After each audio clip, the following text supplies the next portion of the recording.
From the Newstalk ZB newsroom, this is Newsfix.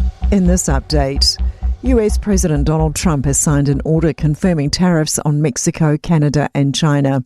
Imports from Canada and Mexico will have a 25% tariff, and China getting slapped with 10%.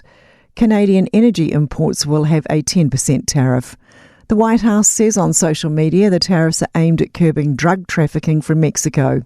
CNN's Elena Train says there is also a clause which could see them increased at any time. Particularly seeing whether or not if any of these countries decide to retaliate to the president's directive here with their own tariffs, and that could potentially bring these prices and these tariffs even higher.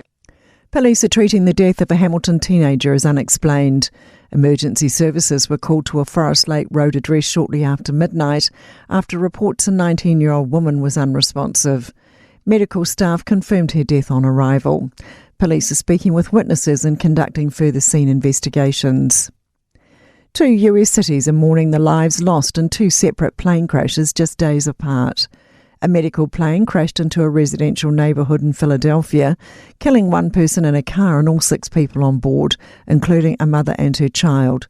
Earlier this week, 67 people died after an American Airlines plane collided with a US Army helicopter over Washington, D.C. The BBC's Graham Satchell says at least 19 people have been injured on the ground in Philadelphia. At first light, the full extent of the damage became clear. Debris across a wide area and a small crater where the plane hit. There's been a smooth hostage exchange between Hamas and Israel.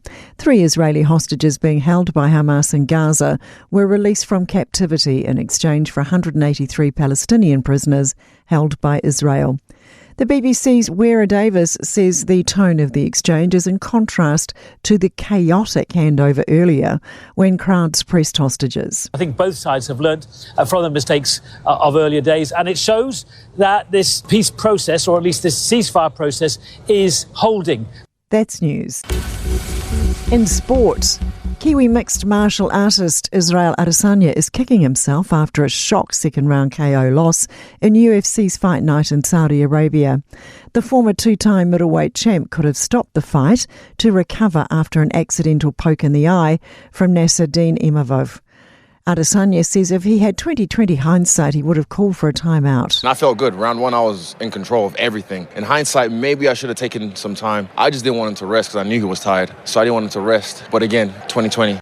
Dame Lydia Ko will head into the final round of the LPGA's Tournament of Champions, tied in 3rd place.